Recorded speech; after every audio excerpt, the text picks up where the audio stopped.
हम सभी जहां पर आरएस गोल्डन के स्कूल में आए हुए हैं, आज जो बच्चों के पेरेंट्स आए, बच्चे आए, मैं आप सबका अपने विद्यालय की तरफ से धन्यवाद करता हूं कि आप सभी हमारे साथ शुरू से, जब से आपने बच्चे डाले हैं, कोऑपरेट कर रहे हैं, सहयोग कर रहे हैं, और आपका सहयोग जो है वो सराहनीय है, प्रशंसा के योग्य है कि वाकई आप हमारे साथ पूरा कोऑपरेट करते हैं। सभी बच्चों के पेरेंट्स से और स्कूल के बच्चों से हम एक ही रिक्वेस्ट करते हैं कि रिजल्ट, परिणाम एक वर्ष के बाद आता है और इस रिजल्ट को अच्छा लाने के लिए, बच्चे की परफॉर्मेंस अच्छी हो, बच्चा प्रोग्रेस करे, टीचर्स का और पेरेंट्स का आपस में एक दूसरे से मिलना, बातचीत करना बहुत जरूरी है। जब हम बच्चे की एडमिशन करवाते हैं तो दाखिले के बाद हम भूल नहीं जाएं कि हम रिजल्ट लेने आएंगे। हमने साथ साथ कंधे से कंधा मिला के स्टाफ के साथ चलना है, स्कूल की मैनेजमेंट के साथ चलना है। हम सबको, बच्चों के पेरेंट्स को, टीचर्स को और स्कूल की मैनेजमेंट को मिलकर काम करना है। परिवार है, स्कूल भी एक परिवार है। जैसे परिवार के सदस्य सभी मिलजुल के रहते हैं, दुख सुख बांटते हैं, हंसी मजाक करते हैं, खुशियां बांटते हैं, गमियां भी बांटते हैं, ऐसे ही एक विद्यालय है। बच्चों की पढ़ाई की बात होती है, पेरेंट्स गुस्से से बोलते हैं, आपको हक है, आपको राइट है। हम उसकी भी प्रशंसा करते हैं जो गुस्से से बोलते हैं और हमें गाइड करते हैं, अच्छी बात है। जहां पे टीचर कोई पेरेंट्स से कोई रिक्वायरमेंट रखता हो कि आप बच्चों को प्रॉपर ये वाली फैसिलिटीज दो, shoes, socks, uniform, books, time पे फीस, उस समय पेरेंट्स ने भी पूरा कोऑपरेट करना है। इस सर्कल में सेंटर में एक स्टूडेंट आ रहा है और इर्द गिर्द उसके, जैसे पृथ्वी के इर्द गिर्द ग्रह चक्कर लगाते हैं, सेम एक पेरेंट्स और एक टीचर वो बच्चे के इर्द गिर्द हैं। दोनों को सहयोग के साथ पूरे सेशन में अप्रैल से लेकर मार्च तक बच्चे की स्टडी को देखते हुए एक दूसरे से मिलते रहना है। कहीं बच्चे पढ़ाते हैं, आप टाइम पे गाड़ी नहीं आती है, आप गुस्सा करते हैं, हमें वो बर्दाश्त करना चाहिए क्योंकि उसमें ड्राइवर की गलती है। कहीं टीचर नोटबुक चेक करने में गलती करते हैं, आप हमें बताते हैं, वो भी हमें सुननी है और उसके लिए टीचर्स को भी वो गलती अपनी माननी है। हमने जो चीजें, जो मिस्टेक्स, जो गलतियां हमसे होती हैं, आप जब हमें बताते हैं, हमने पूरा 100% उसके ऊपर अमल करना है। हम आपकी एक भी बात को अधूरा नहीं छोड़ सकते, लेकिन जब हम कभी आपको कोई चीज बताते हैं कि आपको 10 बजे तक रात को बच्चों को पढ़ाना है, सुबह 5 बजे उठ के खुद भी उठना है, बच्चों को भी उठाना है, ऐसे केस में अगर पेरेंट्स खुद 7 बजे उठेंगे, 7:30 बजे बच्चे उठेंगे, तो बच्चा पढ़ाई में पीछे रह जाएगा। 9 बजे ही बच्चे अगर सो जाते हैं, 9:30 बजे पेरेंट्स सो जाते हैं। हम जितना समय आज के वक्त में एक बच्चे पे कंट्रीब्यूट कर सकते हैं, लगा सकते हैं, वही फल आपको मिलेगा। अब कोई दो राय नहीं है, कोई छुपाने वाली बात नहीं है। आप घर जाओ, घर जाके सोचो, कुछ फैमिलीज देखो, कुछ परिवार देखो, अपने घर के इर्द गिर्द 10 परिवारों को देखो जिनके बच्चे पढ़े लिखे वो क्या कर रहे हैं। वो क्या क्या काम कर रहे हैं, कौन कौन सी नौकरी कर रहे हैं, कौन कौन से बिजनेस कर रहे हैं, तो आपको प्रोग्रेस नजर आएगी। जिस घर में, जिस फैमिली में एजुकेशन होगा, वहां का एनवायरनमेंट, माहौल, वातावरण सारा ही अलग होगा। इसलिए आपको घर जाके 10 फैमिलीज को देखना है और उनसे हमें एक प्रेरणा लेनी है कि भाई हमें भी ऐसे ही बच्चों को पढ़ाना है। कभी भी किसी भी चीज को लेके हर जगह कंप्रोमाइज हो सकता है, पैसे को लेके कंप्रोमाइज हो सकता है, फंक्शंस में कर सकते हो आप, लेकिन पढ़ाई में कंप्रोमाइज नहीं होता।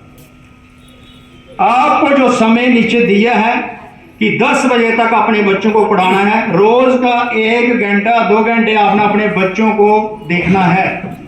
चाहे टेस्ट कॉपी देखो बच्चे की, कितने कितने मार्क्स आए, होमवर्क नोटबुक्स देखो। सुबह भी जल्दी उठना है, और जो लोग सुबह जल्दी उठते हैं वो हमेशा स्वस्थ रहते हैं, उनको कोई बीमारी नहीं लगती।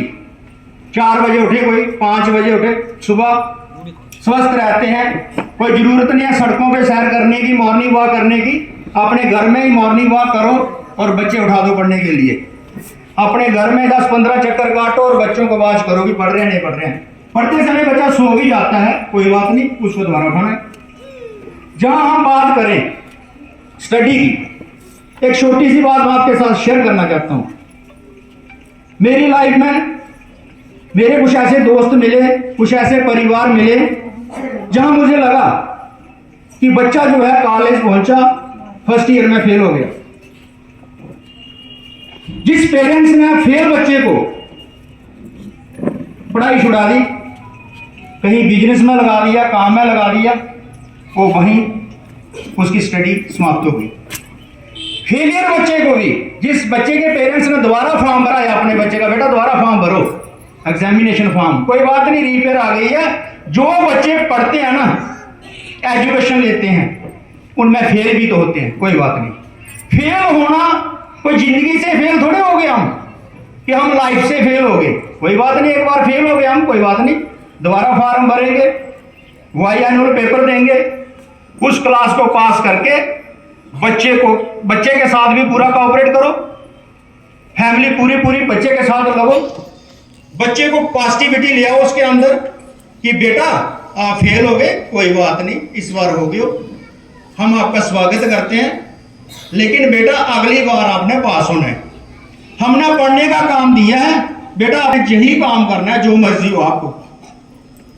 हमने अपनी पढ़ाई नहीं छुड़ानी है। अभी आपको हमने दुकानों पे नहीं लगाना है, बिजनेस पे नहीं लगाना है, कहीं किसी प्रोफेशन में नहीं लगाना, कहीं इंडस्ट्री में नहीं लगाना, कहीं नहीं। अभी आपका टाइम है पढ़ने का। ये चीज भी बहुत जरूरी है। हो सकता है 10 इयर्स के बाद, आफ्टर 15 इयर्स, 5 इयर्स के बाद आपको ये चीज मिले। हम क्या करते हैं, हमारा बच्चा फेल हो गया, उसकी पढ़ाई छुड़ा के उसको साइड पे कर देते हैं, फेल हो गया। तो यार 1 टाइम फेल हुआ, उसको मौका दो दूसरी बार फॉर्म भरने का। अगर दूसरी बार भी फेल होता है, तीसरी बार दोबारा फॉर्म भरो। हमने ऐसे ऐसे यूट्यूब पे लोग सुने हुए हैं जो कॉलेज फर्स्ट ईयर फेल, वो डीएसपी बने, एसपी बने। जो फर्स्ट ईयर फेल, आईएएस का एग्जाम क्वालिफाई करके, जो फर्स्ट ईयर फेल, वो बहुत बड़े बिजनेसमैन होंगे। ऐसी बात नहीं है कि बच्चा फेल हो गया, हम नेगेटिव चले जाते हैं 2 मिनट में। नेगेटिव और पॉजिटिव हमें सोचना है। बच्चा हमारा फेल हुआ पढ़ाई में, जिंदगी में फेल नहीं हुआ, हमारा बच्चा है, कोई बात नहीं।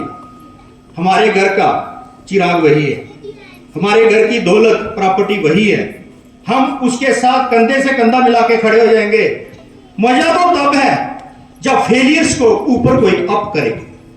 जो अच्छी लाइन में चल रहे हैं बच्चे, above 90, above 80, distinction holder, position holder, वो तो चलो पढ़ रहे हैं ना। लेकिन जिनका बच्चा 50%, 40, अभी सोचना, एनालाइज करना है चीज को। जब उनकी बेटी आती है ना उसी क्लास में, उसको पढ़ाने के लिए गुरु नानक देव यूनिवर्सिटी भेजेंगे, उस लड़की को पढ़ाने के लिए वो चंडीगढ़ भेजेंगे, हिंदुस्तान के किसी भी कोने में एडमिशन मिलेगी, अपनी बेटी को कामयाब करने के लिए भेज देंगे। लेकिन आपको मिलेगा क्रिटिसिज्म। मैं हर पेरेंट्स को ये कह देना चाहता हूं कि जो लोग आपको क्रिटिसाइज करते हैं ना, इधर से सुनना, इधर निकाल देना, उनकी बात कभी मत मानना। क्रिटिसिज्म बहुत मिलेगा आपको। 4 बंदे जहां बैठे हैं वहां बात क्रिटिसिज्म होगी, 4 औरतें बैठेंगी वहां बात करेंगी।